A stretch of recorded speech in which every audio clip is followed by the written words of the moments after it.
This debate is sponsored by the Commission on Presidential Debates, a nonpartisan, nonprofit organization. The commission drafted tonight's format, and the rules have been agreed to by the campaigns. The 90-minute debate is divided into 6 segments, each 50 minutes long. We'll explore 3 topic areas tonight: achieving prosperity, America's direction, and securing America. At the start of each segment, I will ask the same lead-off question to both candidates, and they will each have up to 2 minutes to respond. From that point until the end of the segment, we'll have an open discussion. The questions are mine and have not been shared with the commission or the campaigns. The audience here in the room has agreed to remain silent so that we can focus on what the candidates are saying. I will invite you to applaud, however, at this moment as we welcome the candidates. Democratic nominee for President of the United States, Hillary Clinton, and Republican nominee for President of the United States, Donald J. Trump.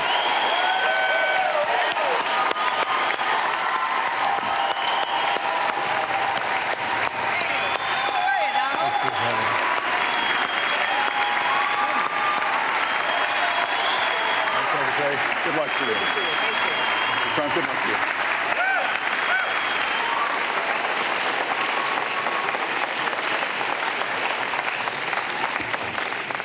Well, I don't expect us to cover all the issues of this campaign tonight, but I remind everyone there are 2 more presidential debates scheduled.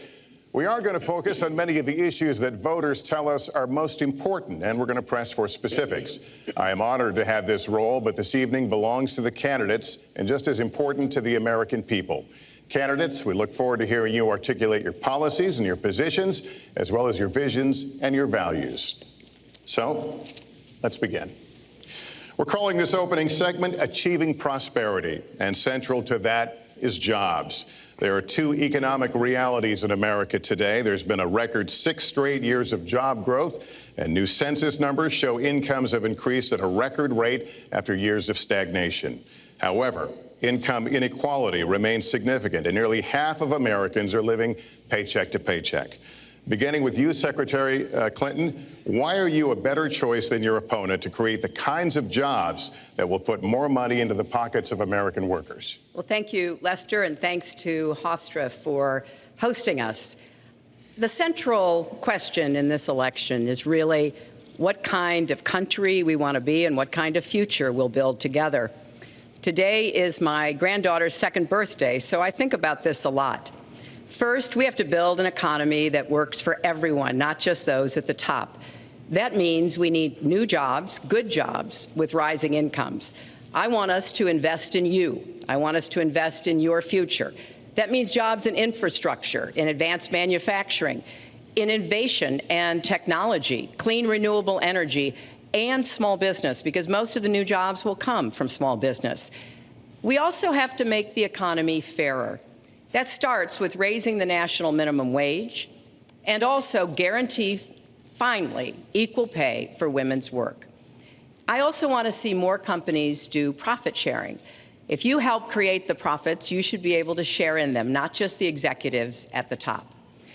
And I want us to do more to support people who are struggling to balance family and work. I've heard from so many of you about the difficult choices you face and the stresses that you're under. So let's have paid family leave, earned sick days. Let's be sure we have affordable child care and debt-free college. How are we going to do it? We're going to do it by having the wealthy pay their fair share and close the corporate loopholes. Finally, we tonight are on the stage together, Donald Trump and I. Donald, it's good to be with you. We're going to have a debate where we are talking about the important issues facing our country. You have to judge us. Who can shoulder the immense, awesome responsibilities of the presidency? Who can put into action the plans that will make your life better? I hope that I will be able to earn your vote on November 8th. Secretary Clinton, thank you. Mr. Trump, the same question to you. It's about putting money, more money, into the pockets of American workers. You have up to 2 minutes. Thank you, Lester. Our jobs are fleeing the country. They're going to Mexico. They're going to many other countries. You look at what China is doing to our country in terms of making our product.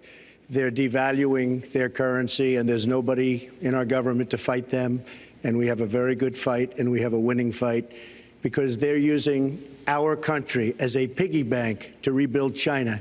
And many other countries are doing the same thing. So we're losing our good jobs, so many of them. When you look at what's happening in Mexico, a friend of mine who builds plants said it's the eighth wonder of the world. They're building some of the biggest plants anywhere in the world, some of the most sophisticated, some of the best plants. With the United States, as he said, not so much. So Ford is leaving. You see that, their small car division leaving. Thousands of jobs, leaving Michigan, leaving Ohio. They're all leaving, and we can't allow it to happen anymore. As far as child care is concerned and so many other things, I think Hillary and I agree on that. We probably disagree a little bit as to numbers and amounts and what we're going to do, but perhaps we'll be talking about that later. But we have to stop our jobs from being stolen from us. We have to stop our companies from leaving the United States, and with it, firing all of their people. All you have to do is take a look at Carrier Air Conditioning in Indianapolis. They fired 1,400 people. They're going to Mexico. So many, hundreds and hundreds of companies are doing this. We cannot let it happen. Under my plan, I'll be reducing taxes tremendously, from 35% to 15% for companies, small and big businesses. That's going to be a job creator like we haven't seen since Ronald Reagan. It's going to be a beautiful thing to watch. Companies will come, they will build, they will expand, new companies will start, and I look very, very much forward to doing it. We have to renegotiate our trade deals, and we have to stop these countries from stealing our companies and our jobs. Secretary Clinton, would you like to respond? Well, I think that trade is an important issue. Of course, we are 5% of the world's population. We have to trade with the other 95%. And we need to have smart, fair trade deals. We also, though, need to have a tax system that rewards work and not just financial transactions. And the kind of plan that Donald has put forth would be trickle-down economics all over again. In fact, it would be the most extreme version, the biggest tax cuts for the top percent of the people in this country than we've ever had. I call it trumped up trickle-down, because that's exactly what it would be. That is not how we grow the economy. We just have a different view about what's best for growing the economy, how we make investments that will actually produce jobs and rising incomes. I think we come at it from somewhat different perspectives. I understand that. You know, Donald was very fortunate in his life, and that's all to his benefit. He started his business with $14 million borrowed from his father, and he really believes that the more you help wealthy people, the better off we'll be, and that everything will work out from there. I don't buy that. I have a different experience. My father was a small businessman. He worked really hard. He printed drapery fabrics on long tables where he pulled out those fabrics and he went down with a silk screen and dumped the paint in and took the squeegee and kept going. And so what I believe is the more we can do for the middle class, the more we can invest in you, your education, your skills, your future, the better we will be off and the better we'll grow. That's the kind of economy I want us to see again. Let me follow up with Mr. Trump, if I can. You've talked about creating 25 million jobs, and you've promised to bring back millions of jobs for Americans. How are we going to bring back the industries that have left this country for cheaper labor overseas? How specifically are you going to tell American manufacturers that you have to come back? Well, for one thing, and before we start on that, my father gave me a very small loan in 1975, and I built it into a company that's worth many, many billions of dollars with some of the greatest assets in the world. And I say that only because that's the kind of thinking that our country needs. Our country's in deep trouble. We don't know what we're doing when it comes to devaluations, and all of these countries all over the world, especially China, they're the best ever at it. What they're doing to us is a very, very sad thing. So we have to do that. We have to renegotiate our trade deals. And Lester, they're taking our jobs, they're giving incentives, they're doing things that, frankly, we don't do. Let me give you the example of Mexico.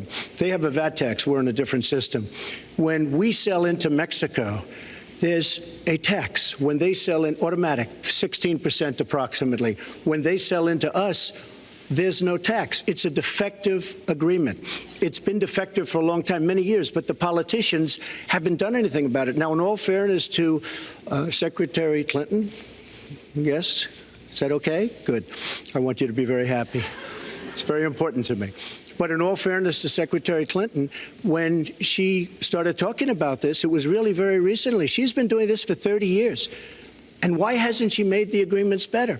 The NAFTA agreement is defective just because of the tax and many other reasons, but just because of the fact. Let me interrupt just a moment. But Secretary Clinton and others, politicians, should have been doing this for years, not right now because of the fact that we've created a movement.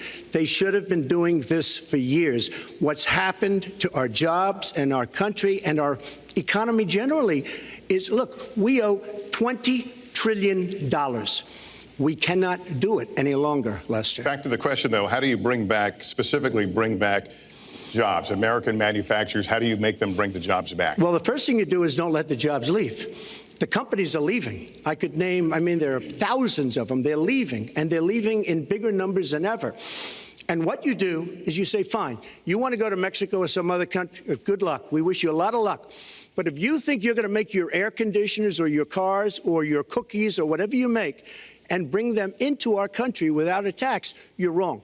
And once you say you're going to have to tax them coming in, and our politicians never do this because they have special interests, and the special interests want those companies to leave because in many cases they own the companies.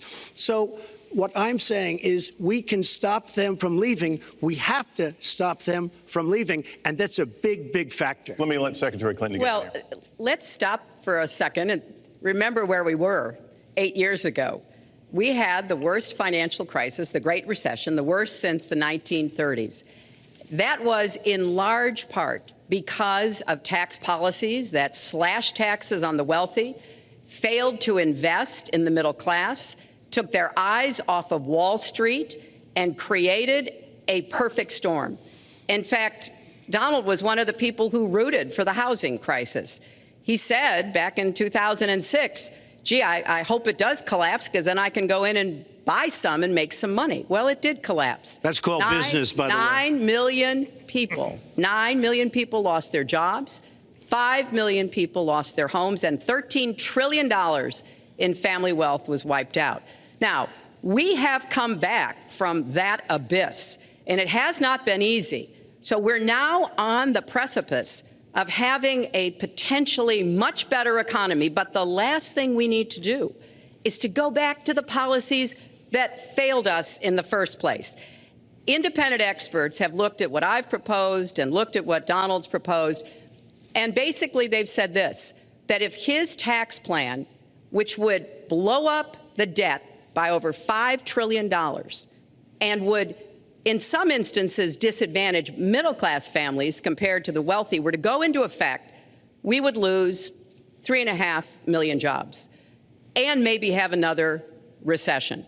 They've looked at my plans and they've said, okay, if we can do this, and I intend to get it done, we will have 10 million more new jobs because we will be making investments where we can grow the economy. Take clean energy. Some country is going to be the clean energy superpower of the 21st century. Donald thinks that climate change is a hoax perpetrated by the Chinese. I think it's real. I did not. Science is real. I do not say that. And I think it's important that we grip this and deal with it, both at home and abroad. And here's what we can do. We can deploy 500 million more solar panels. We can have enough clean energy to power every home. We can build a new modern electric grid. That's a lot of jobs. That's a lot of new economic activity. So I've tried to be very specific about what we can and should do, and I am determined that we're going to get the economy really moving again, building on the progress we've made over the last 8 years, but never going back to what got us in trouble in the first place. Mr. Trump. She talks about solar panels. We invested in a solar company, our country. That was a disaster. They lost plenty of money on that one. Now, look, I'm a great believer in all forms of energy, but we're putting a lot of people out of work. Our energy policies are a disaster. Our country is losing so much in terms of energy, in terms of paying off our debt. You can't do what you're looking to do with $20 trillion in debt. The Obama administration, from the time they've come in, is over 230 years worth of debt, and he's topped it. He's doubled it in a course of almost 8 years, 7.5 years to be semi-exact. So I will tell you this. We have to do a much better job at keeping our jobs. And we have to do a much better job at giving companies incentive to build new companies or to expand, because they're not doing it. And all you have to do is look at Michigan and look at Ohio and look at all of these places where so many of their jobs and their companies are just leaving. They're gone. And Hillary, I just ask you this. You've been doing this for 30 years. Why are you just thinking about these solutions right now? For 30 years, you've been doing it, and now you're just starting to think of solutions. Well, actually, I will bring back jobs. You can't bring back jobs. Well, actually, I have thought about this quite a bit. Yeah, for 30 years. I have, well, not quite that long. I think my husband did a pretty good job in the 1990s. I think a lot about what worked and how we can make it work again. Well, he approved 3 million NAFTA. new jobs, He approved a balanced NAFTA, budget, which is the single worst trade deal ever approved in this country. Incomes went up for everybody. Manufacturing jobs went up also in the 1990s, if we're actually going to look at the facts. When I was in the Senate, I had a number of trade deals that came before me, and I held them all to the same test. Will they create jobs in America? Will they raise incomes in America? And are they good for our national security? Some of them I voted for. The biggest one, a multinational one known as CAFTA, I voted against. And because I hold the same standards as I look at all of these trade deals. But let's not assume that trade is the only challenge we have in the economy. I think it is a part of it, and I've said what I'm going to do. I'm going to have a special prosecutor. We're going to enforce the trade deals we have, and we're going to hold people accountable. When I was Secretary of State, we actually increased American exports globally 30%. We increased them to China 50%. So I know how to really work to get new jobs and to get exports that help to create more new jobs. Well, you haven't done it in 30 years or 26 years. Well, any number you I've want to been do. a senator, You Donald, haven't done it. And you haven't I done have it. been a And Secretary of State, and I have Your husband signed NAFTA, which was one of the worst things that ever happened to the manufacturing industry. That is your opinion. You go to New England, you go to Ohio, Pennsylvania, you go anywhere you want, Secretary Clinton, and you will see devastation where manufacturing is down 30, 40, sometimes 50%. NAFTA is the worst trade deal maybe ever signed anywhere, but certainly ever signed in this country. And now you want to approve Trans-Pacific Partnership. You were totally in favor of it. Then you heard what I was saying, how bad it is, and you said, I can't win that debate. But you know that if you did win, you would approve that, and that will be almost as bad as NAFTA. Nothing will ever top NAFTA. That is just not accurate. I was against it once it was finally negotiated and the terms were laid out. I wrote about that in... You called it the gold standard. Well, I hope... You called it the gold standard of trade deals. You said it's the finest deal you've ever seen. No. And then you heard what I said about it, and all of a sudden you were against it. Well, Donald, I know you live in your own reality, but that is not the facts. The facts are, I did say I hoped it would be a good deal, but when it was negotiated, which I was not responsible for, I concluded it wasn't. I wrote about that. So is it President Obama's fault? Is it President Obama's fault? Even announced. Look, there Secretary, are different, is it President Obama's fault? There are because he's pushing it. There are different views about what's good for our country, our economy, and our leadership in the world. And I think it's important to look at what we need to do to get the economy going again. That's why I said new jobs with rising incomes, investments, not in more tax cuts that would add $5 trillion to the debt. But you have no plan. Oh, I do. Secretary, in fact, you have no plan. A book about it. It's called Stronger Together. You can pick it up tomorrow. That's about all you... Folks, at the bookstore or at an airport near you. We're going to move to... But it's because I see this. We need to have strong growth, fair growth, sustained growth. We also have to look at how we help families balance the responsibilities at home and the responsibilities at business. So we have a very robust set of plans, and people who have looked at both of our plans have concluded that mine would create 10 million jobs and yours would lose us 3.5 million jobs and explode You are going to approve one of the biggest tax cuts in history. You are going to approve one of the biggest tax increases in history. You are going to drive business out. Your regulations are a disaster, and you're going to increase regulations all over the place. And by the way, my tax cut is the biggest since Ronald Reagan. I'm very proud of it. It will create tremendous numbers of new jobs. But regulations, you are going to regulate these businesses out of existence. When I go around, Lester, I tell you this, I've been all over. And when I go around, despite the tax cut, the things that businesses and people like the most is the fact that I'm cutting regulation. You have regulations on top of regulations, and new companies cannot form, and old companies are going out of business, and you want to increase the regulations and make them even worse. I'm going to cut regulations, but I'm going to cut taxes big league, and you're going to raise taxes big league. End of story. Let me get you to pause right there, because we're going to move into the next segment. We're going to talk taxes. That can't be left to Please stand. take 30 seconds. And then we're I going to go kind on. of assumed that there would be a lot of these charges and claims. And so Facts. we have taken the homepage of my website, HillaryClinton.com, and we've turned it into a fact checker. So if you want to see in real time what the facts are, please go and take a look. Because And take a look at mine also, would and you'll not see. add a penny to the debt, and your plans would add $5 trillion to the debt. What I have proposed would cut regulations and streamline them for small businesses. What I have proposed would be paid for by raising taxes on the wealthy, because they have made all the gains in the economy. And I think it's time that the wealthy and corporations paid their fair share to support this country. Well, you just opened the next segment. Well, look, could I just finish? Actually, I think I should. I'm going to give you a chance right here. With the and new you take a look at her 15-minute website. segment. She's going to raise taxes $1.3 trillion. Mr. Trump, and look at her website. You know what? It's no different than this. She's telling us how to fight ISIS. Just go to her website. She tells you how to fight ISIS on her website. I don't think General Douglas MacArthur would like that too much. The next segment, we're continuing the subject of At least I have a plan to fight ISIS. No, you're telling the enemy everything you want to do. No, we're not. See, you're telling the enemy everything you want to do. No wonder you've been fighting. No wonder you've been fighting ISIS your entire adult life. Folks, go to the fact checkers. Get to work. You are unpacking a lot here, and we're still on the issue of achieving prosperity. And I want to talk about taxes. The fundamental difference between the two of you concerns the wealthy.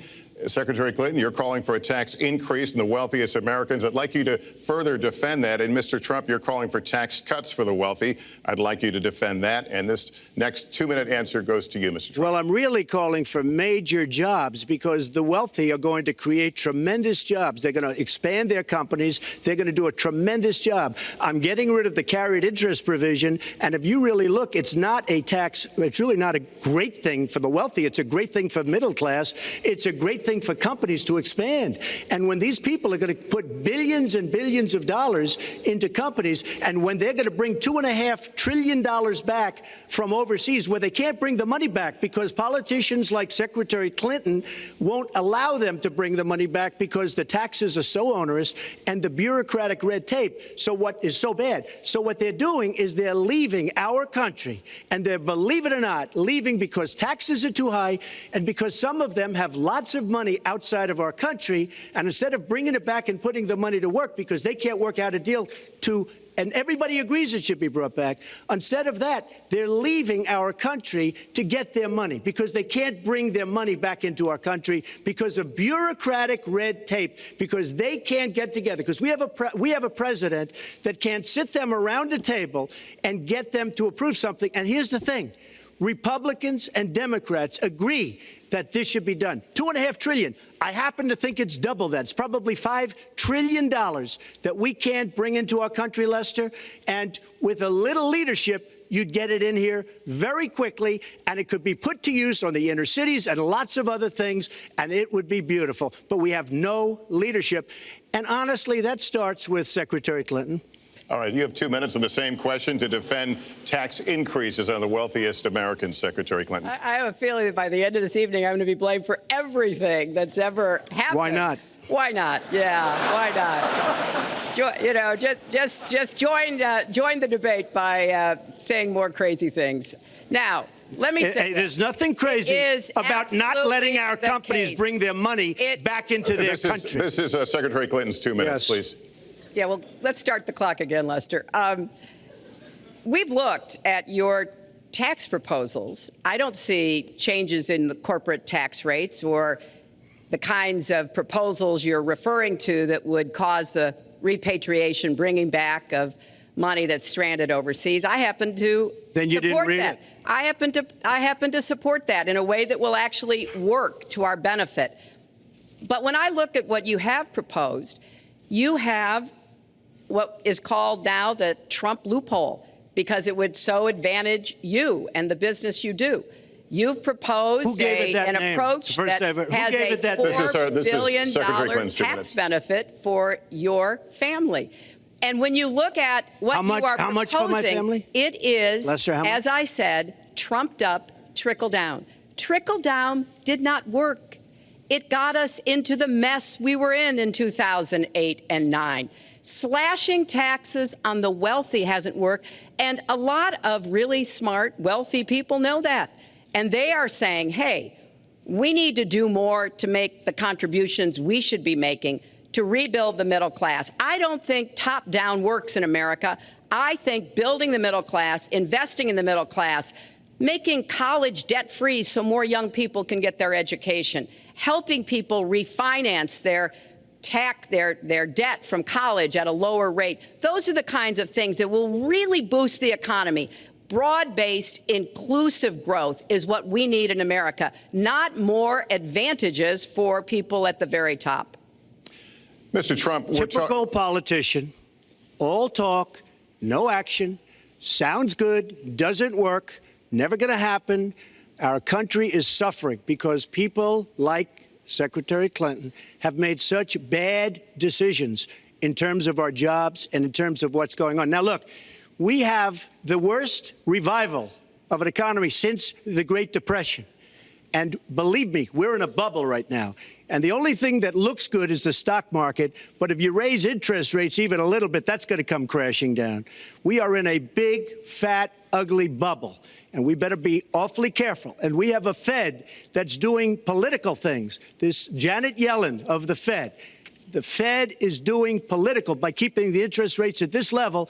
And believe me, the day Obama goes off and he leaves and he goes out to the golf course for the rest of his life to play golf, when they raise interest rates, you're going to see some very bad things happen because the Fed is not doing their job. The Fed is being more political than Secretary Clinton. Mr. Trump, we're talking about the burden that Americans have to pay, yet you have not released your tax returns. And the reason nominees have released their returns for decades is that voters will know if their potential president owes money to, who owes it to, and any business conflicts. Don't Americans have a right to know if there are any conflicts of interest? I don't mind releasing. I'm under a routine audit, and it'll be released. And as soon as the audit's finished, it'll be released. But you will learn more about Donald Trump by going down to the federal elections, where I filed a 104-page, essentially financial statement of sorts, the forms that they have. It shows income. In fact, the income, I just looked today, the income is filed at $694 million for this past year. $694 million. If you would have told me I was going to make that 15 or 20 years ago, I would have been very surprised. But that's the kind of thinking that our country needs. When we have a country that's doing so badly, that's being ripped off by every single country in the world, it's the kind of thinking that our country needs because everybody, Lester, we have a trade deficit with all of the countries that we do business with of almost $800 billion a year. You know what that is? That means who's negotiating these trade deals?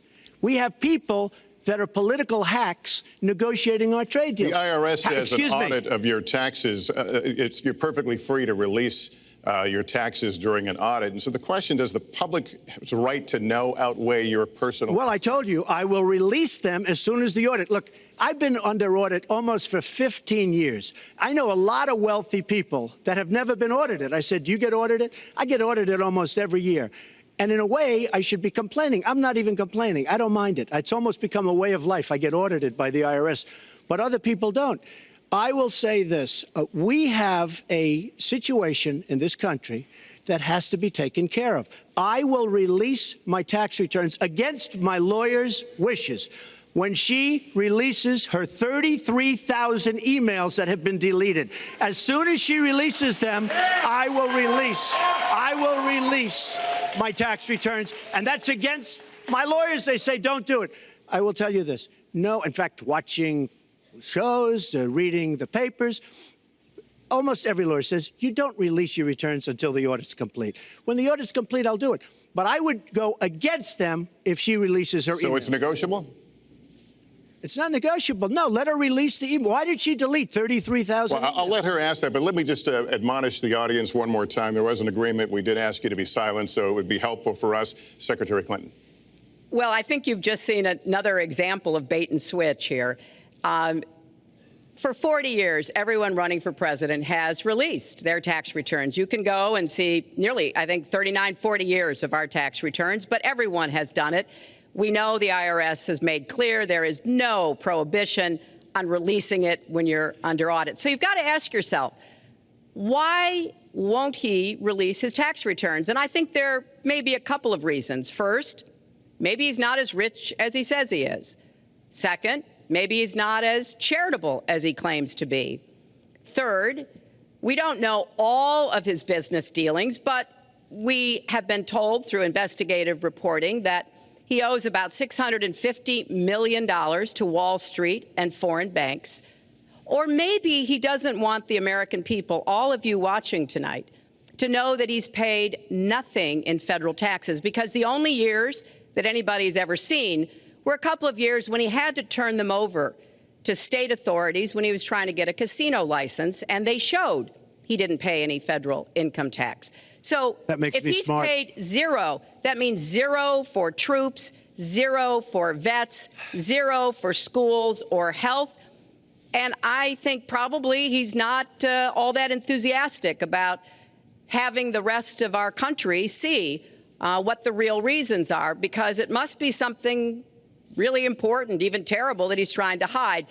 And the financial disclosure statement, they don't give you the tax rate. They don't give you all the details that tax returns would. And it just seems to me that this is something that the American people deserve to see. And I have no reason to believe that he's ever going to release his tax returns, because there's something he's hiding. And we'll guess. We'll keep guessing at what it might be that he's hiding.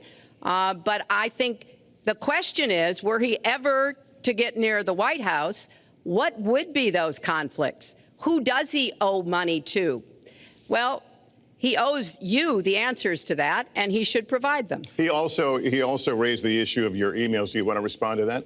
I do. You know, I made a mistake using a private email. That's for sure. And if I had to do it over again, I would obviously do it differently. But I'm not going to make any excuses. It was a mistake, and I take responsibility for that. Mr. Trump? That was more than a mistake. That was done purposely, okay? That was not a mistake. That was done purposely. When you have your staff taking the Fifth Amendment, taking the Fifth so they're not prosecuted, when you have the man that set up the illegal server taking the Fifth, I think it's disgraceful. And believe me, this country thinks it's disgraceful. It really thinks it's disgraceful also. As far as my tax returns, you don't learn that much from tax returns, that I can tell you. You learn a lot from financial disclosure, and you should go down and take a look at that. The other thing, I'm extremely underleveraged. The report that said 650, which, by the way, a lot of friends of mine that know my business said, boy, that's really not a lot of money. It's not a lot of money relative to what I had. The buildings that were in question, they said in the same report, which was actually wasn't even a bad story, to be honest with you, but the buildings are worth $3.9 billion. And the 650 isn't even on that. But it's not 650. It's much less than that. But I could give you a list of banks. I would, if that would help you, I would give you a list of banks. These are very fine institutions, very fine banks. I could do that very quickly. I am very underleveraged. I have a great company. I have a tremendous income. And the reason I say that is not in a braggadocious way. It's because it's about time that this country had somebody running it that has an idea about money. When we have $20 trillion in debt and our country's a mess, you know, it's one thing to have $20 trillion in debt and our roads are good and our bridges are good and everything's in great shape. Our airports are like from a third world country. You land at LaGuardia, you land at Kennedy, you land at LAX, you land at Newark, and you come in from Dubai and Qatar and you see these incredible, you come in from China, you see these incredible airports, and you land We've become a third world country. So the worst of all things has happened. We owe $20 trillion, and we're a mess. We haven't even started. And we've spent $6 trillion in the Middle East, according to a report that I just saw, whether it's 6 or 5, but it looks like it's 6. $6 trillion in the Middle East. We could have rebuilt our country twice. And it's really a shame. And it's politicians like Secretary Clinton that have caused this problem. Our country has tremendous problems. We're a debtor nation. We're a serious debtor nation. And we have a country that needs new roads, new tunnels, new bridges, new airports, new schools, new hospitals. And we don't have the money because it's been squandered on so many of your ideas. Let you and respond, maybe and we'll move to our because next. you haven't paid any federal income tax for a lot of years. And the other thing I think is important It would be squandered too, believe me. If your main claim to be president of the United States is your business, then I think we should talk about that. You know, your campaign manager said that you built a lot of businesses on the backs of little guys. And indeed, I have met a lot of the people who were stiffed by you and your businesses, Donald. I've met dishwashers, painters, architects, glass installers, marble installers, drapery installers, like my dad was, who you refused to pay when they finished the work that you asked them to do. We have an architect in the audience who designed one of your clubhouses at one of your golf courses. It's a beautiful facility.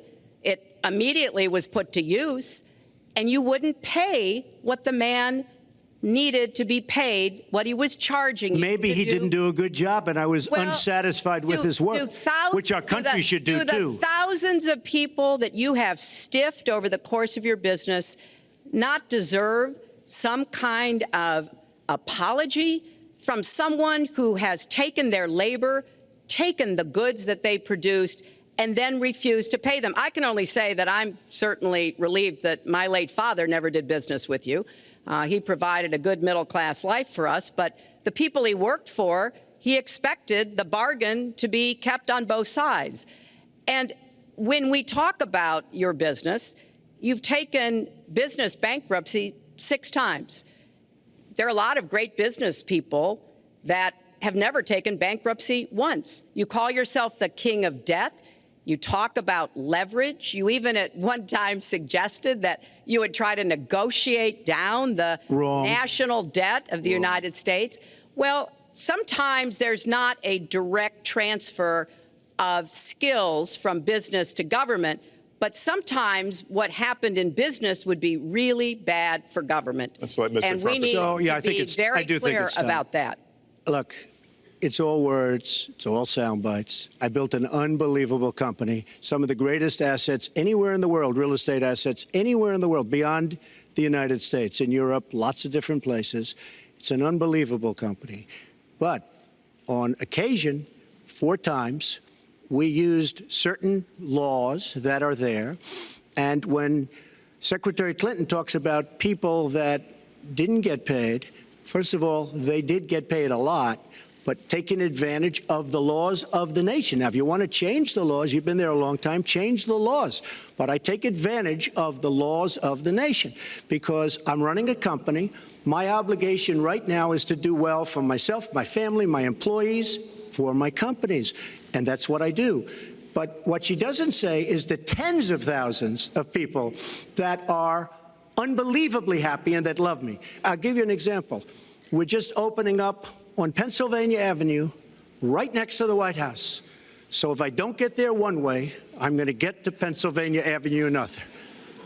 But we're opening the old post office. Under budget, ahead of schedule, saved tremendous money. I'm a year ahead of schedule. And that's what this country should be doing. We build roads and they cost 2 and 3 and 4 times what they're supposed to cost. We buy products for our military and they come in at costs that are so far above what they were supposed to be because we don't have people that know what they're doing. When we look at the budget is bad to a large extent because we have people that have no idea as to what to do and how to buy. The Trump International is way under budget and way ahead of schedule. And we should be able to do that for our country. Well, we're well behind schedule, so I want to move to our next segment. We move into our next segment talking about America's direction, and let's start by talking about race.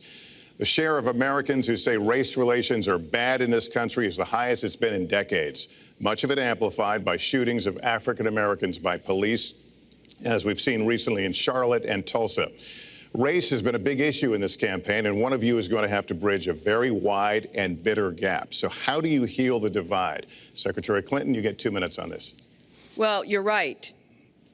Race remains a significant challenge in our country. Unfortunately, race still determines too much, often determines where people live, determines what kind of education in their public schools they can get, and yes, it determines how they're treated in the criminal justice system. We've just seen those two tragic examples in both Tulsa and Charlotte. And we've got to do several things at the same time. We have to restore trust between communities and the police. We have to work to make sure that our police are using the best training, the best techniques, that they're well prepared to use force only when necessary. Everyone should be respected by the law, and everyone should respect the law. Right now, that's not the case in a lot of our neighborhoods. So I have, ever since the first day of my campaign, called for criminal justice reform. I've laid out a platform that I think would begin to remedy some of the problems we have in the criminal justice system. But we also have to recognize, in addition to the challenges that we face with policing, there are so many good, brave police officers who equally want reform. So we have to bring communities together in order to begin working on that as a mutual goal. And we've got to get guns out of the hands of people who should not have them. The gun epidemic is the leading cause of death of young African American men, more than the next 9 causes put together.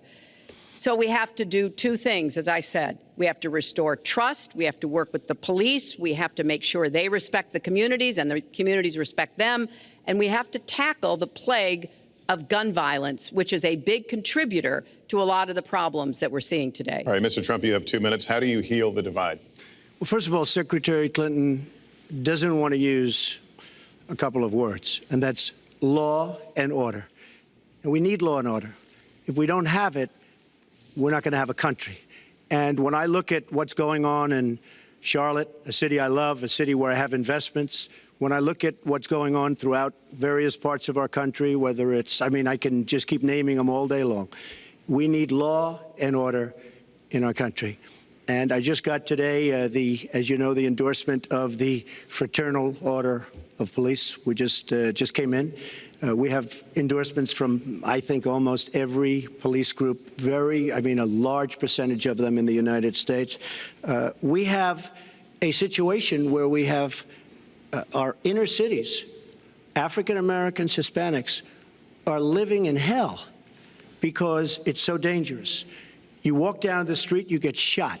In Chicago, they've had thousands of shootings, thousands, since January 1st. Thousands of shootings. And I'm saying, where is this? Is this a war-torn country? What are we doing? And we have to stop the violence. We have to bring back law and order in a place like Chicago, where thousands of people have been killed, thousands over the last number of years. In fact, almost 4,000 have been killed since Barack Obama became president. Almost 4,000 people in Chicago have been killed. We have to bring back law and order.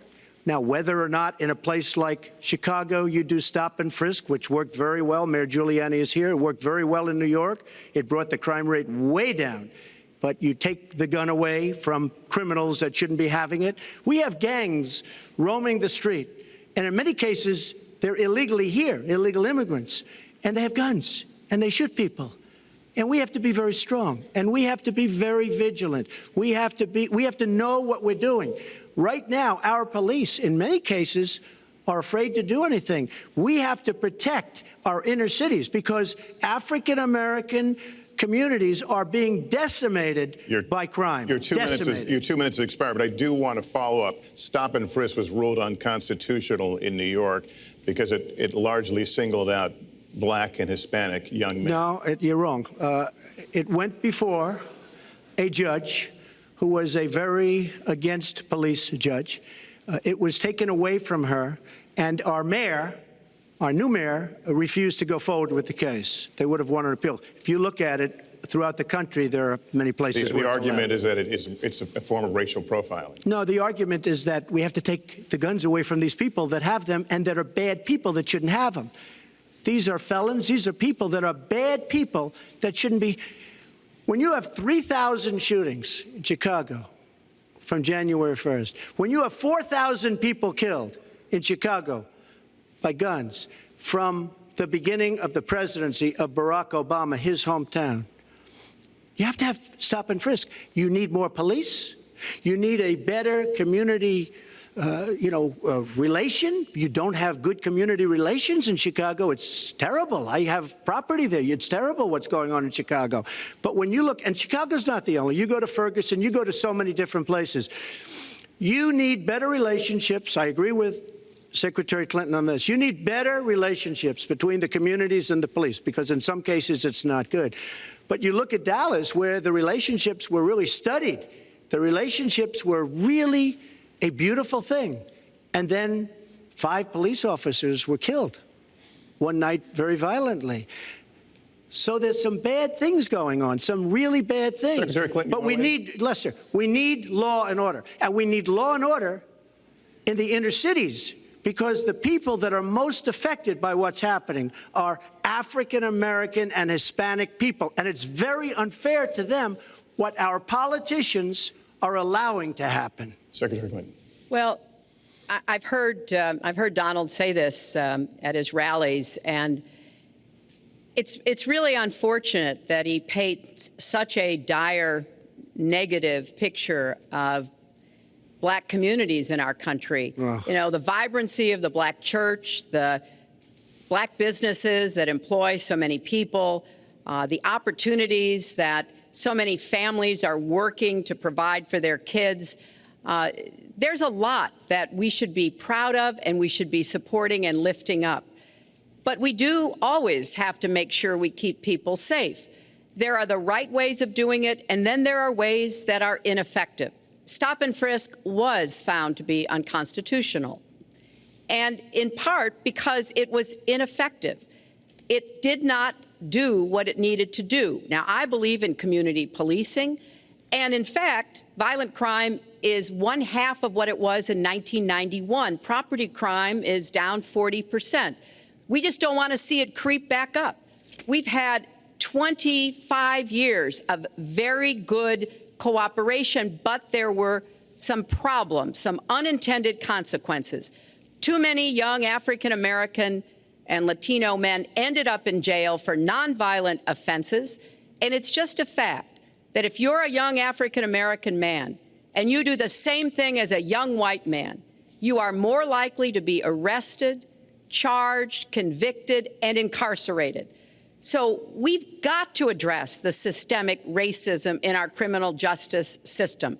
We cannot just say law and order. We have to say we have to come forward with a plan that is going to divert people from the criminal justice system, deal with mandatory minimum sentences, which have put too many people away for too long for doing too little. We need to have more second chance programs. I'm glad that we're ending private prisons in the federal system. I want to see them ended in the state system. You shouldn't have a profit motivation to fill prison cells with young Americans. So there are some positive ways we can work on this. And I believe strongly that common sense gun safety measures would assist us right now. And this is something Donald has supported along with the gun lobby. Right now, we've got too many military-style weapons on the streets. In a lot of places, our police are outgunned. We need comprehensive background checks, and we need to keep guns out of the hands of those who will do harm And we finally need to pass a prohibition on anyone who's on the terrorist watch list from being able to buy a gun in our country. If you're too dangerous to fly, you are too dangerous to buy a gun. So there are things we can do, and we ought to do it in a bipartisan way. Secretary Clinton, last week you said we've got to do everything possible to improve policing, to go right at implicit bias. Do you believe that police are implicitly biased against black people? Lester, I think implicit bias is a problem for everyone, not just police. I think, unfortunately, too many of us in our great country jump to conclusions about each other. And therefore, I think we need all of us to be asking hard questions about, why am I feeling this way? But when it comes to policing, since it can have literally fatal consequences, I have said in my first budget we would put money into that budget to help us deal with implicit bias by retraining a lot of our police officers. I met with a group of very distinguished, experienced police chiefs a few weeks ago. They admit it's an issue. They've got a lot of concerns. Mental health is one of the biggest concerns because now police are having to handle a lot of really difficult mental health problems on the street. They want support. They want more training. They want more assistance. And I think the federal government could be in a position where we would offer and provide that. I'd like to respond. Please. First of all, I agree, and a lot of people, even within my own party, want to give certain rights to people on watch lists and no-fly lists. I agree with you. When a person is on a watch list or a no-fly list, and I have the endorsement of the NRA, which I'm very proud of, these are very, very good people, and they're protecting the Second Amendment. But I think we have to look very strongly at no-fly lists and watch lists, and when people are on there, even if they shouldn't be on there, we'll help them legally, we'll help them get off. But I tend to agree with that quite strongly. I do want to bring up the fact that you were the one that brought up the word super predator about young black youth. And that's a term that I think was it's been horribly met, as you know. I think you've apologized for it. But I think it was a terrible thing to say. And when it comes to stop and frisk, you're talking about taking guns away. Well, I'm talking about taking guns away from gangs and people that use them. And I really don't think you disagree with me on this, if you want to know the truth. I think maybe there's a political reason why you can't say it, but I really don't believe. In New York City, stop and frisk, we had 2,200 murders, and stop and frisk brought it down to 500 murders. 500 murders is a lot of murders. Hard to believe. 500 is like supposed to be good. But we went from 2,200 to 500, and it was continued on by Mayor Bloomberg, and it was terminated by current mayor. But stop and frisk had a tremendous impact on the safety of New York City, tremendous beyond belief. So when you say it has no impact, it really did. It had a very, very big impact. Well, it's also fair to say, if we're going to talk about mayors, that under the current mayor, crime has continued to drop, including murders. So there is... You're wrong. No, I'm not. Murders are up. All right, you check. New York has done an excellent job, and I give credit. I give credit across the board, going back to mayors, to police chiefs, because it has worked, and other communities need to come together to do what will work as well. Look, one murder is too many, but it is important that we learn about what has been effective and not go to things that sound good that really did not have the kind of impact that we would want. Who disagrees with keeping neighborhoods safe? But let's also add, no one should disagree about respecting the rights of young men who live in those neighborhoods. And so we need to do a better job of working again with the communities, faith communities, business communities, as well as the police, to try to deal with this problem. This conversation is about race, and so, Mr. Trump, I have to ask you. But I'd like to just respond, if I might. Please, 20 seconds. I'd just like to respond. Please respond, then I've got to follow up. Look, the African-American community has been let down by our politicians. They talk good around election time, like right now, and after the election, they said, see you later, I'll see you in 4 years. The African-American community, look, the community within the inner cities has been so badly treated. They've been abused and used in order to get votes by Democrat politicians, because that's what it is. They've controlled these communities for up to 100 years. Mr. Trump, let me... Well, unbroken. I And I will tell you, you look at the inner cities, and I just left Detroit, and I just left Philadelphia, and I just, you've seen me. I've been all over the place. You decided to stay home, and that's okay. But I will tell you, I've been all over, and I've met some of the greatest people I'll ever meet within these communities, and they are very, very upset with what their politicians have told them and what their politicians have done. Mr. Trump, I think Donald just criticized me for preparing for this debate. And yes, I did.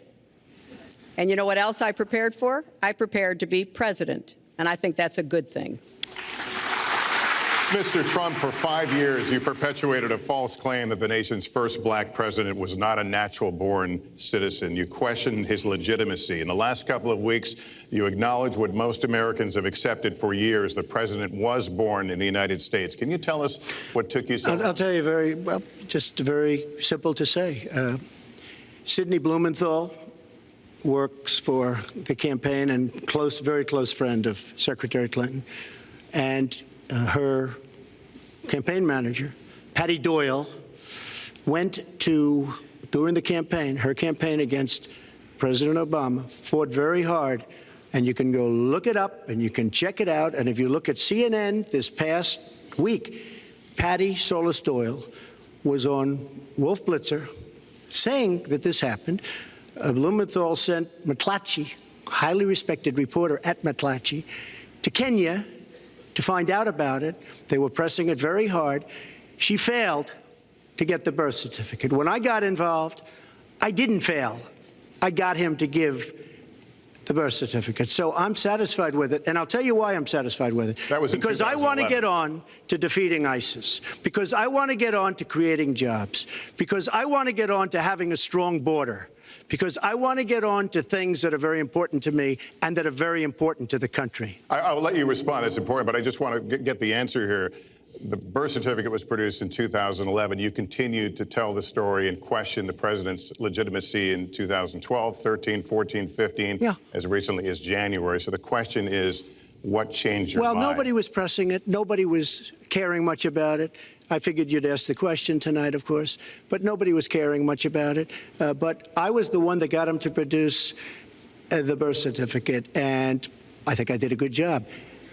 Secretary Clinton also fought it. I mean, now everybody in mainstream is going to say, oh, that's not true. Look, it's true. Sidney Blumenthal sent a reporter. You just have to take a look at CNN last week, the interview with your former campaign manager, and she was involved. But just like she can't bring back jobs, she can't produce. I'm sorry, I'm just going to follow up, and I will let you respond to that, because there's a lot there. But we're talking about racial healing in this segment. What do you say to Americans? Well, it was I say nothing. I say nothing because I was able to get him to produce it. He should have produced it a long time before. I say nothing. But let me just tell you, when you talk about healing, I think that I've developed very, very good relationships over the last little while with the African-American community. I think you can see that. And I feel that they really wanted me to come to that conclusion, and I think I did a great job and a great service, not only for the country, but even for the president, in getting him to produce his birth certificate. Secretary Clinton. Well, just listen to what you heard. And clearly, as Donald just admitted, he knew he was going to stand on this debate stage, and Lester Holt was going to be asking us questions, so he tried to put the whole racist birther lie to bed. But it can't be dismissed that easily. He has really started his political activity based on this racist lie that our first black president was not an American citizen. There was absolutely no evidence for it, but he persisted. He persisted year after year because some of his supporters, people that he was trying to bring into his fold, apparently believed it or wanted to believe it. But remember, Donald started his career back in 1973 being sued by the Justice Department for racial discrimination because he would not rent apartments in one of his developments to African Americans, and he made sure that the people who worked for him understood that was the policy. He actually was sued twice by the Justice Department. So he has a long record of engaging in racist behavior. And the birther lie was a very hurtful one. You know, Barack Obama is a man of great dignity, and I could tell how much it bothered him and annoyed him that this was being touted and used against him. But I like to remember what Michelle Obama said in her amazing speech at our Democratic National Convention. When they go low, we go high. And Barack Obama went high, despite Donald Trump's best efforts to bring him down. Mr. Trump, you can respond, then we're going to move on to the next segment. I would love to respond. First of all, I got to watch, in preparing for this, some of your debates against Barack Obama. You treated him with terrible disrespect. And I watched the way you talk now about how lovely everything is and how wonderful you are. It doesn't work that way. You were after him. You were trying to. You even sent out, or your campaign sent out, pictures of him in a certain garb, very famous pictures. I don't think you can deny that. But just last week, your campaign manager said it was true. So when you try to act holier than thou, it really doesn't work. It really doesn't. Now, as far as the lawsuit, yes, when I was very young, I went into my father's company, had a real estate company in Brooklyn and Queens, and we, along with many, many other companies throughout the country, it was a federal lawsuit, were sued. We settled the suit with no admission of guilt. It was very easy to do, but they sued many people. I notice you bring that up a lot, and I also noticed the very nasty commercials that you do on me in so many different ways, which I don't do on you. Maybe I'm trying to save the money, but frankly, I look at that and I say, isn't that amazing? Because I settled that lawsuit with no admission of guilt, but that was a lawsuit brought against many real estate firms, and it's just one of those things. I'll go on one step further. In Palm Beach, Florida, tough community, a brilliant community, a wealthy community, probably the wealthiest community there is in the world. I opened a club and really got great credit for it.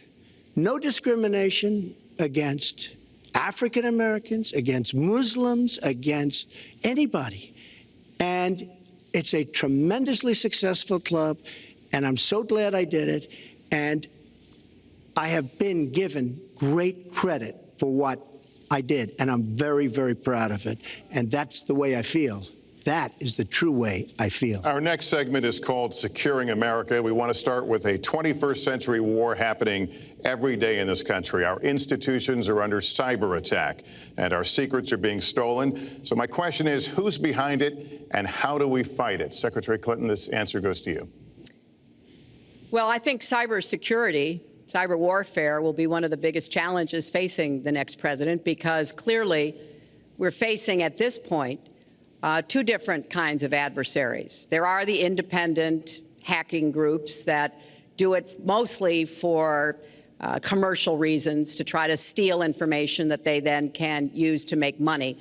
But increasingly, we are seeing cyber attacks coming from states, organs of states. The most recent and troubling of these has been Russia. There's no doubt now that Russia has used cyber attacks against all kinds of organizations in our country, and I am deeply concerned about this. I know Donald's very praiseworthy of Vladimir Putin, but Putin is playing a really tough, long game here. And one of the things he's done is to let loose cyber attackers to hack into government files, to hack into personal files, hack into the Democratic National Committee. And we recently have learned that, that this is one of their preferred methods of trying to wreak havoc and collect information. We need to make it very clear, whether it's Russia, China, Iran, or anybody else, the United States has much greater capacity. And we are not going to sit idly by and permit state actors to go after our information, our private sector information or our public sector information. And we're going to have to make it clear that we don't want to use the kinds of tools that we have. We don't want to engage in a different kind of warfare, but we will defend the citizens of this country. And the Russians need to understand that. I think they've been treating it as almost a probing. How far would we go? How much would we do? And that's why I was so shocked when Donald publicly invited Putin to hack into Americans. That is just unacceptable. It's one of the reasons why 50 national security officials who served in Republican administration 2 minutes has expired. have said that Donald is unfit to be the commander-in-chief. It's comments like that that really worry people who understand the threats that we face. Mr. Trump, you have 2 minutes in the same question. Who's behind it? And how do we find I do it? want to say that I was just endorsed, and more are coming next week. It'll be over 200 admirals, many of them are here, admirals and generals endorsed me to lead this country. That just happened, and many more are coming. And I'm very proud of it. In addition, I was just endorsed by ICE. They've never endorsed anybody before on immigration. I was just endorsed by ICE. I was just recently endorsed 16,500 Border Patrol agents. So when Secretary Clinton talks about this, I mean, I'll take the admirals and I'll take the generals any day over the political hacks that I see that have led our country so brilliantly over the last 10 years with their knowledge, okay? Because look at the mess that we're in. Look at the mess that we're in. As far as the cyber, I agree to parts of what Secretary Clinton said. We should be better than anybody else, and perhaps we're not. I don't think anybody knows it was Russia that broke into the DNC. She's saying Russia, Russia, Russia, but maybe it was. I mean, it could be Russia, but it could also be China. It could also be lots of other people. It also could be somebody sitting on their bed that weighs 400 pounds, okay? You don't know who broke in to DNC. But what did we learn with DNC? We learned that Bernie Sanders was taken advantage of by your people, by Debbie Wasserman Schultz. Look what happened to her. But Bernie Sanders was taken advantage of. That's what we learned. Now, whether that was Russia, whether that was China, whether it was another country, we don't know. Because the truth is, under President Obama, we've lost control of things that we used to have control over. We came in with the Internet. We came up with the Internet. And I think Secretary Clinton and myself would agree very much when you look at what ISIS is doing with the Internet. They're beating us at our own game, ISIS. So we have to get very, very tough on cyber and cyber warfare. It is a huge problem. I have a son. He's 10 years old. He has computers. He is so good with these computers. It's unbelievable. The security aspect of cyber is very, very tough, and maybe it's hardly doable. But I will say we are not doing the job we should be doing. But that's true throughout our whole governmental society. We have so many things that we have to do better, Lester, and certainly cyber is one of them. Secretary Clinton. Well, I think there are a number of issues that we should be addressing. I have put forth a plan to defeat ISIS. It does involve going after them online. I think we need to do much more with our tech companies to prevent ISIS and their operatives from being able to use the Internet to radicalize, even direct people in our country and Europe and elsewhere. But we also have to intensify our air strikes against ISIS and eventually support our Arab and Kurdish partners to be able to actually take out ISIS in Raqqa and their claim of being a caliphate. We're making progress. Our military is assisting in Iraq, and we're hoping that within the year we'll be able to push ISIS out of Iraq and then, really squeeze them in Syria. But we have to be cognizant of the fact that they've had foreign fighters coming to volunteer for them, foreign money, foreign weapons. So we have to make this the top priority. And I would also do everything possible to take out their leadership. I was involved in a number of efforts to take out al-Qaeda leadership when I was Secretary of State, including, of course, taking out bin Laden. And I think we need to go after Baghdadi as well, make that one of our organizing principles, because we've got to defeat ISIS and we've got to do everything we can to disrupt their propaganda efforts online. You mentioned ISIS, and we think of ISIS certainly as over there, but there are American citizens who have been inspired to commit acts of terror on American soil. The latest incident, of course, the bombings we just saw in New York and New Jersey, the knife attack at a mall in Minnesota, and the last year, deadly attacks in San Bernardino and Orlando. I'll ask this to both of you. Tell us specifically how you would prevent homegrown attacks by American citizens, Mr. Trump. Well, first I have to say one thing, very important. Secretary Clinton is talking about taking out ISIS. We will take out ISIS. Well, President Obama and Secretary Clinton created a vacuum the way they got out of Iraq, because they got out, they shouldn't have been in, but once they got in, the way they got out was a disaster, and ISIS was formed. So she talks about taking them out. She's been doing it a long time. She's been trying to take them out for a long time.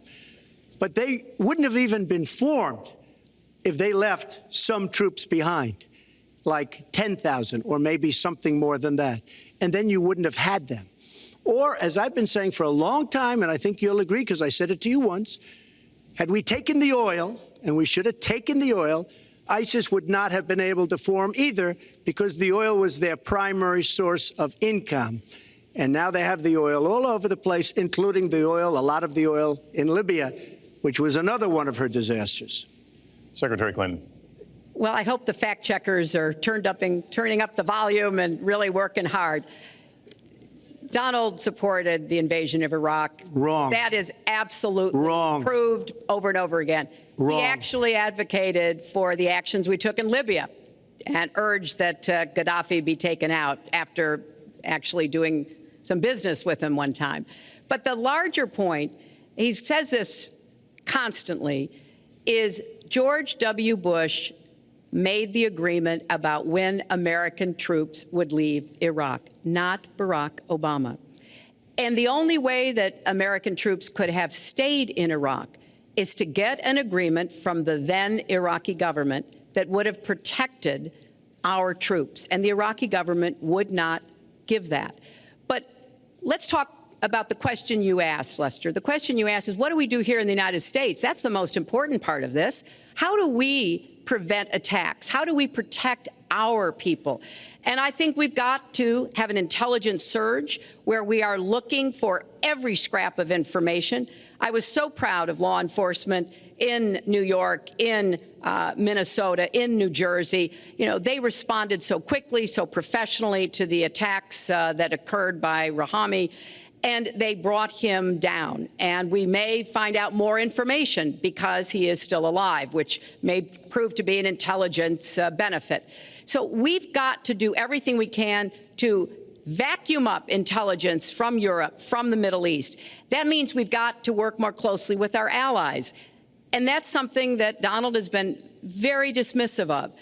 We're working with NATO, the longest military alliance in the history of the world, to really turn our attention to terrorism. We're working with our friends in the Middle East, many of which, as you know, are Muslim-majority nations. Donald has consistently insulted Muslims abroad, Muslims at home, when we need to be cooperating with Muslim nations and with the American Muslim community. They're on the front lines. They can provide information to us that we might not get anywhere else.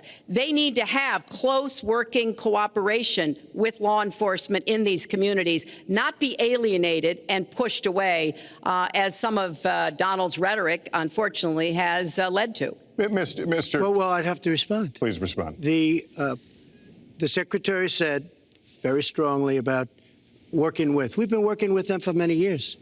And we have the greatest mess anyone's ever seen. You look at the Middle East, it's a total mess. Under your direction to a large extent. But you look at the Middle East. You started the Iran deal. That's another beauty, where you have a country that was ready to fall. I mean, they were doing so badly. They were choking on the sanctions, and now they're going to be actually probably a major power at some point pretty soon, the way they're going.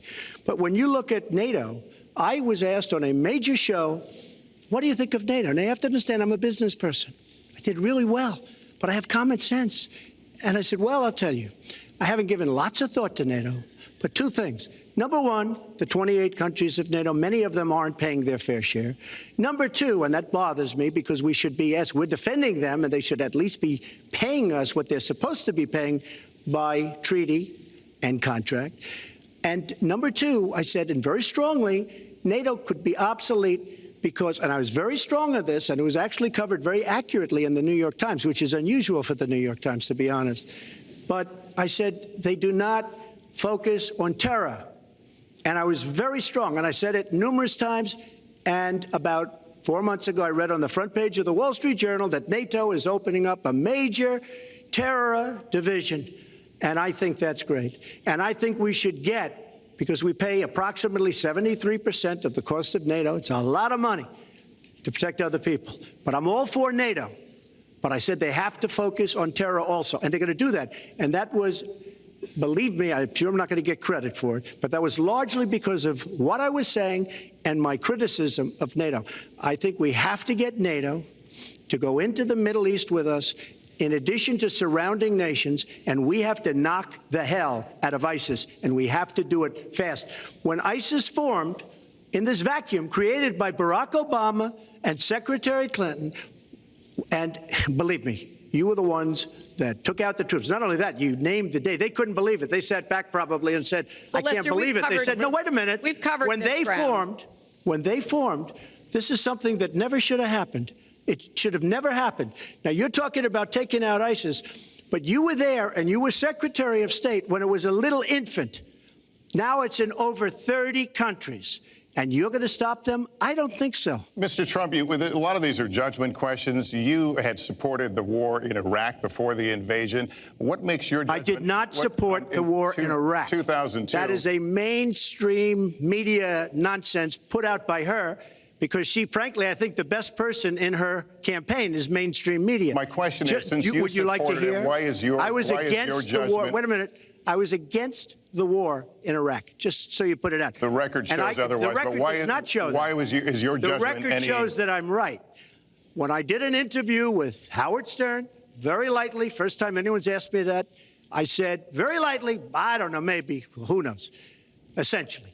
I then did an interview with Neil Cavuto. We talked about the economy is more important. I then spoke to Sean Hannity, which everybody refuses to call Sean Hannity.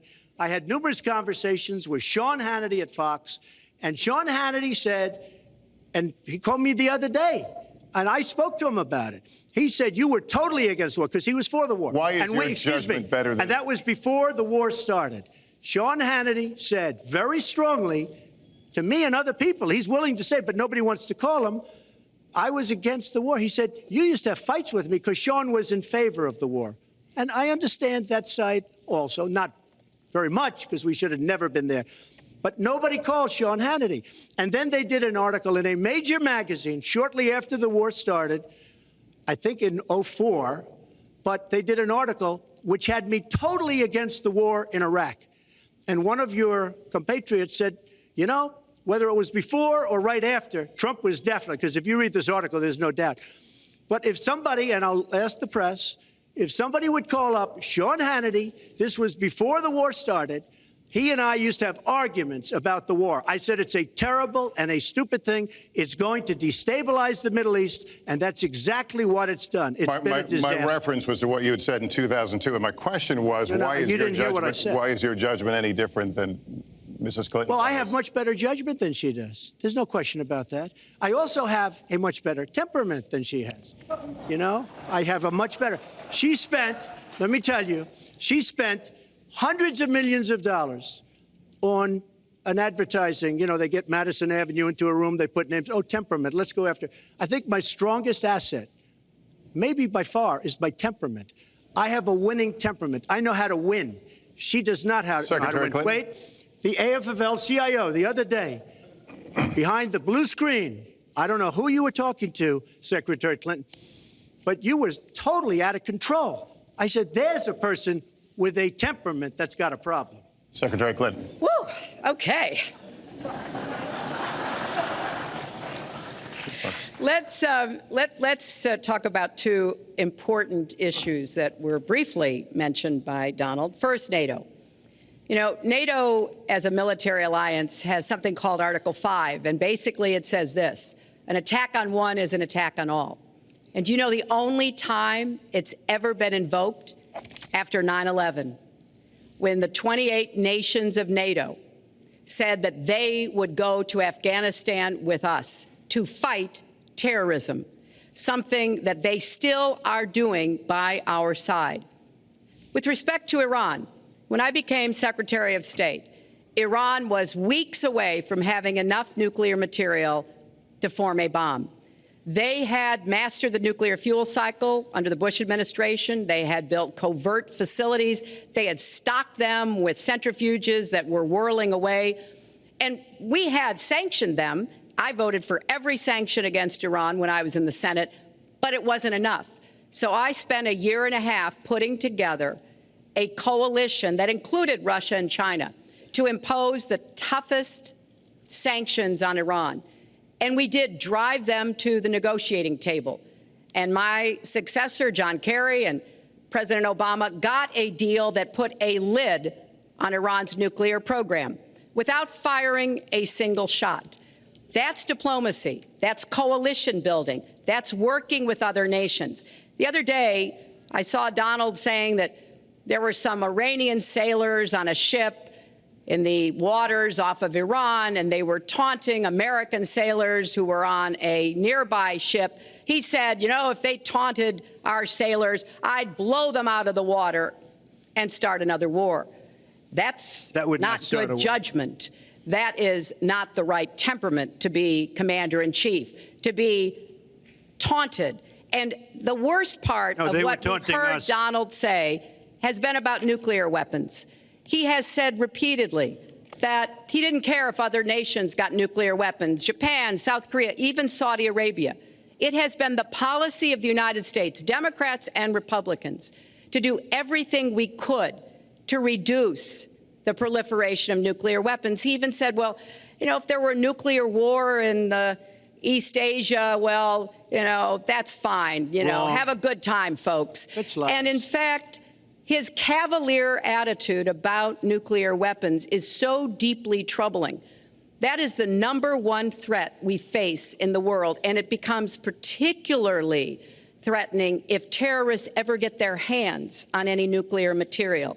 So a man who can be provoked by a tweet should not have his fingers anywhere near the nuclear codes, as far as I think anyone with any sense about this should be concerned. That line's getting a little bit old, I must say. Listen, it's a good one, though. I would like to, well describes the problem. It's not an accurate one at all. It's not an accurate one. So I just want to give a lot of things and just to respond. I agree with her on one thing. The single greatest problem the world has is nuclear armament, nuclear weapons. Not global warming like you think and your president thinks. Nuclear is the single greatest threat. Just to go down the list, we defend Japan, we defend Germany, we defend South Korea, we defend Saudi Arabia, we defend countries. They do not pay us what they should be paying us because we are providing tremendous service and we're losing a fortune. That's why we're losing. We lose on everything. I say, who makes these? We lose on everything. Well, I said that it's very possible that if they don't pay a fair share, because this isn't 40 years ago where we could do what we're doing. We can't defend Japan, a behemoth selling us cars by the million. We need to move on. Well, wait, but it's very important. All I said was they may have to defend themselves or they have to help us out. We're a country that owes $20 trillion. They have to help us out. As far as the nuclear is concerned, I agree. It is the single greatest threat that this country has. Which leads my next question as we enter our last segment here still on the subject of securing America. On nuclear weapons, President Obama reportedly considered changing the nation's longstanding policy on first use. Do you support the current policy? Mr. Trump, you have 2 minutes on that. Well, I have to say that, for what Secretary Clinton was saying about nuclear with Russia, she's very cavalier in the way she talks about various countries. But Russia's been expanding. They have a much newer capability than we do. We have not been updating from the new standpoint. I looked the other night, I was seeing B-52s. They're old enough that your father, your grandfather could be flying them. We are not keeping up with other countries. I would like everybody to end it, just get rid of it, but I would certainly not do first strike. I think that once the nuclear alternative happens, it's over. at the same time, we have to be prepared. I can't take anything off the table because you look at some of these countries. You look at North Korea. We're doing nothing there. China should solve that problem for us. China should go into North Korea. China is totally powerful as it relates to North Korea. And by the way, another one powerful is the worst deal I think I've ever seen negotiated that you started is the Iran deal. Iran is one of their biggest trading partners. Iran has power over North Korea. And when they made that horrible deal with Iran, they should have included the fact that they do something with respect to North Korea. And they should have done something with respect to Yemen and all these other places. And when asked to Secretary Kerry, why didn't you do that? Why didn't you add other things into the deal? One of the great giveaways of all time, including $400 million in cash. Nobody's ever seen that before. That turned out to be wrong. It was actually $1.7 billion in cash. Obviously, I guess, for the hostages, it certainly looks that way. So you say to yourself, why didn't they make the right deal? This is one of the worst deals ever made by any country in history. The deal with Iran will lead to nuclear problems. All they have to do is sit back 10 years, and they don't have to do much, and they're going to end up getting nuclear. I met with Bibi Netanyahu the other day. Believe me, he is not a happy camper. All right, Mrs. Clinton, Secretary Clinton, you have 2 minutes. Let me start by saying words matter. Words matter when you run for president, and they really matter when you are president. And I want to reassure our allies in Japan and South Korea and elsewhere that we have mutual defense treaties and we will honor them. It is essential that America's word be good. And so I know that this campaign has caused some questioning and some worries on the part of many leaders across the globe. I've talked with a number of them. But I want to, on behalf of myself, and I think on behalf of a majority of the American people, say that, our word is good.